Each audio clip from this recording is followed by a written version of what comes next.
Hi. We are.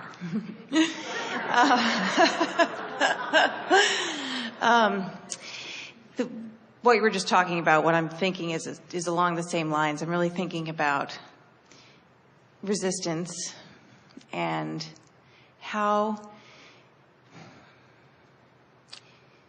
what is it that makes us resist and feel so fearful of all that is good in the vortex? So that's really an interesting question, because what makes us fearful of what is good? Well, that's a totally illogical question, isn't it? Why would I fear something that's good? So stay there why would I fear something that's good? You wouldn't. You would never fear something that's good. But if something is good and you're looking in opposition, you're going to feel what you call fear. Follow that?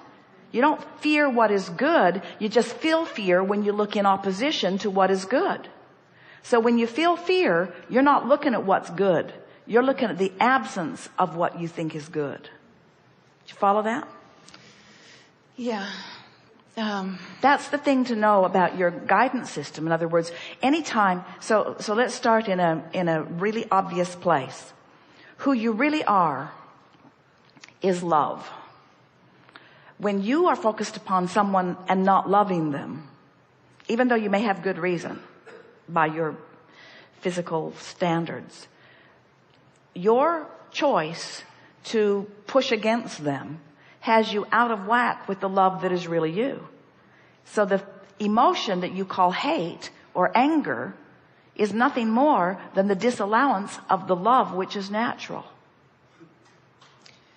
So what if that disallowance is not directed externally but directed internally? Well, so it's very difficult for me to choose to love myself and accept myself for the magnificent being that I am.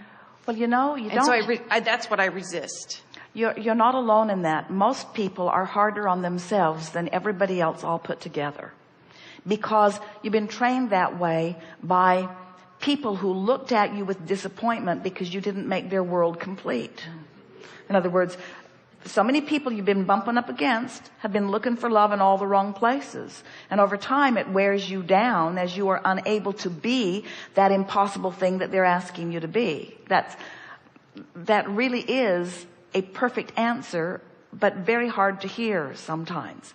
In other words, you've trained yourself away from caring about your alignment and into caring about their approval of where you're at. So when you find yourself having a hard time appreciating yourself, we say it doesn't matter what the object of your love or appreciation is. It only matters that you have one. And sometimes the easiest thing to do is to start with something easy, something that's like your cat or your dog, or someone who has never betrayed you except for that one accident on the carpet.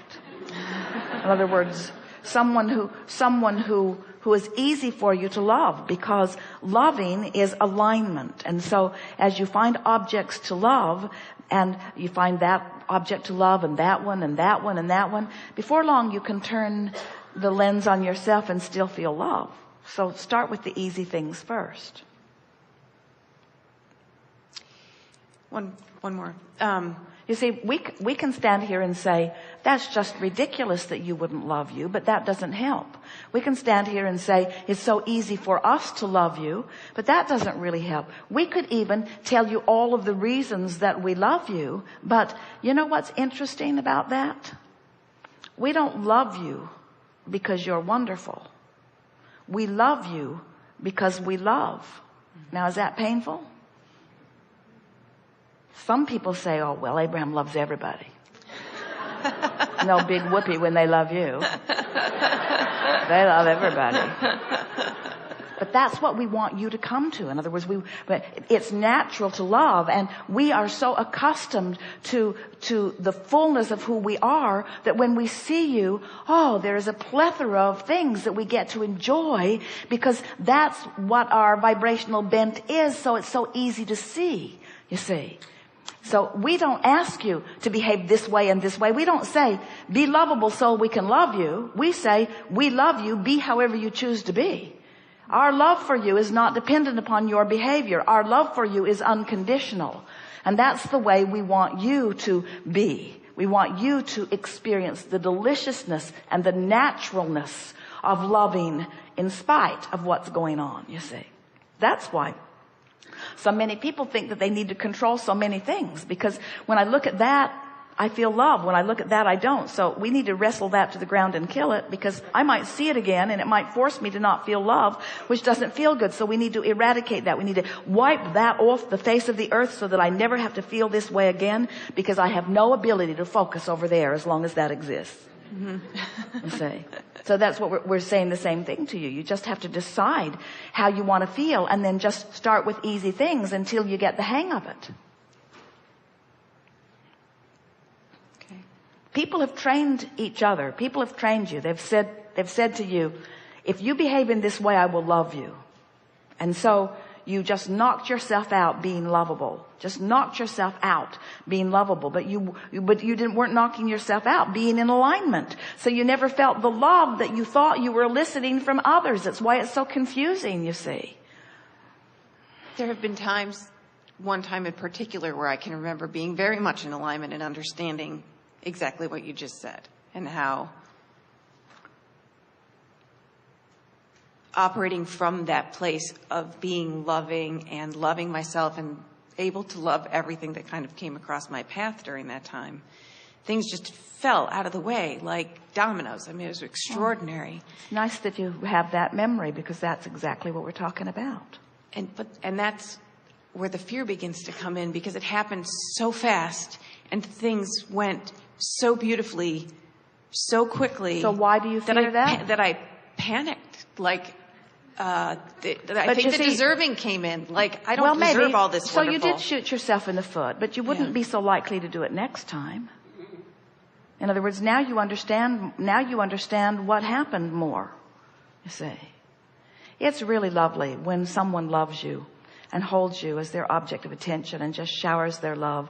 It feels really, really good. But now you are immediately dependent upon them and their focus, over which you have no control. And before you know it, you and they are in bondage. This wasn't with another person. This occurred as a function of my actually forgiving several people who had hurt me early in my experience. Well, do you know what forgiveness is? Forgiveness is withdrawing attention from the thing that's keeping you out of the vortex. Mm-hmm. That's all forgiveness is. It's turning your attention to something that puts you in the vortex instead of towards something that keeps you out of the vortex. So forgiveness is just returning to your vortex. That's all it is. It's being who you really are. Right. So really the key is to think in terms of what you are presenting, not what is being presented to you. If you want someone to love you, you are looking for love in all the wrong places. If you want to find objects of attention to love, now you're really onto something, because there are so many. One night, in an effort to just get into the vortex, in the midst of some troubling things that were active in Esther's experience, she just focused upon her new pillow and just appreciated that pillow. It sounds ridiculous that the pillow was her easiest object of attention. It wasn't snoring.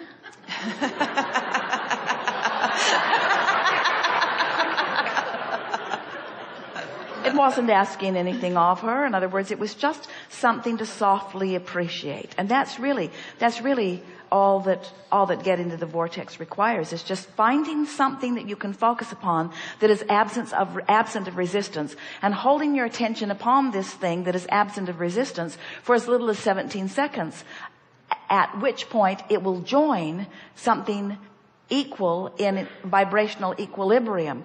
Then if you are able to maintain it for another 17 and another 17 until you pass the 68-second mark, now you are effectively in the vortex. Now, it doesn't mean that you'll stay, but it means you're effectively in the vortex. And as you accomplish that again and again and again and again, before you know it, you feel like this loving being that you are.